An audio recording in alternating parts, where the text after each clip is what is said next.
and needs to work on. That's quite interesting. Peter will be speaking from the Competent Communication Manual, number 3, and his evaluator tonight is Dennis Bertel. See? Lucky guess. Please can you read his objectives for tonight's speech? Peter's objectives for this evening are to select a speech topic and determine its general and specific purpose, organize the speech in a manner that best achieves this purposes, ensure the beginning, body, and conclusion reinforces the purposes, project sincerity and conviction, and control any nervousness you may feel. Strive not to use notes, and it's 5 to 7 minutes. Perfect, thank you. Please welcome Peter Tucker. How to get your creativity juices flowing.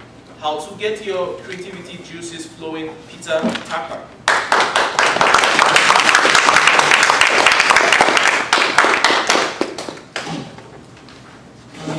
It is arguable that creativity is one trait that separates man from animal.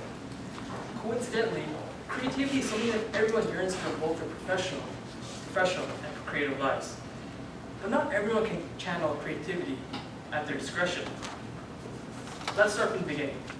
Creativity can be defined simply as the use of imagination or original ideas. This does not only limit itself to the domain of the arts. Creativity can be found in large corporations where they create radical, innovative new designs for the products, or it can be found in a common household where, for example, a cook is improvising recipes for her dinner.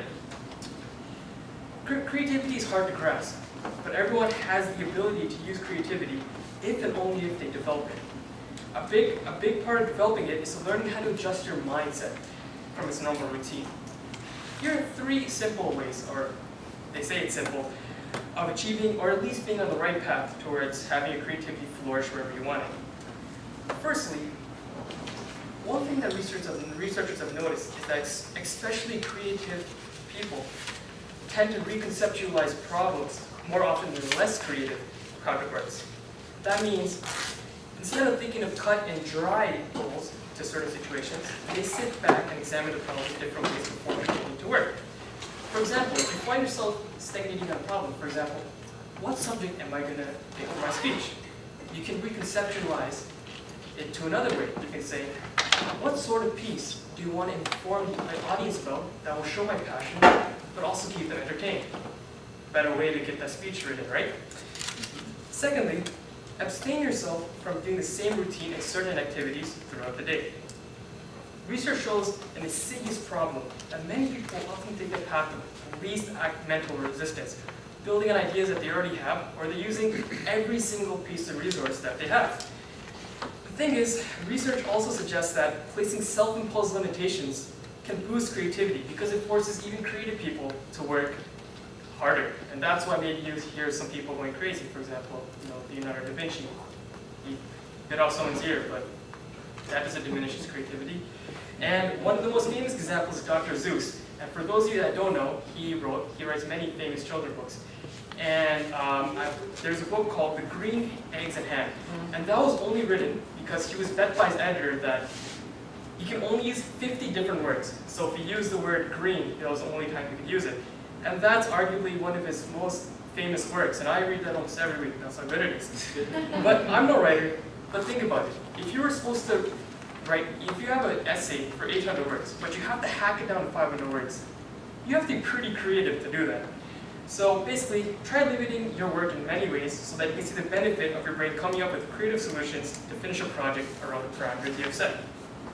And lastly, regardless of what people say, daydream more. Be a dreamer. It's good for you. You can naturally see how daydreaming can push your imagination and make you think more creatively. But keep in mind, though, as the saying goes, you might build castles in the air. Study has confirmed that daydreaming and napping can help the creative thought process, but if you do not work on it, it's meaningless. Well, it's not meaningless, but it doesn't work as well. So before you try to daydream and use that excuse for not working, do the work first. And I was reading an article the other night where they made some interesting conclusions about how you should drink beer to help produce creative ideas, but drink caffeine to work on the idea. And so, according to the author, in the name of science, he had to test that out. He drank a couple of beers, and then right after drank a couple cups of coffee. He found out that not only was he going to the bathroom a lot more often, he wasn't able to fall asleep 5 a.m. in the morning. Obviously, not ideal at all, but hey, don't knock it till you tried it. And and if you think about it, a lot of intoxicated artists, from Bob Marley to artists, they produce some great works. But you haven't heard any intoxicated accountants do any work. Like, oh. In conclusion, there are three possible ways to adjust your mindset to aid in developing creativity, including reconceptualizing problems, creating self-imposed limitations, and daydreaming. There are a variety of other techniques that you can use, and I encourage you all to go out and explore to find out which one suits you well and you feel comfortable with. I'm not going to guarantee that you're going to become Michelangelo the next day, but hey, it adds variety, and most importantly of all, it adds satisfaction to your life. Take one step at a time, and who knows, you can end up being the next big thing. Thank you.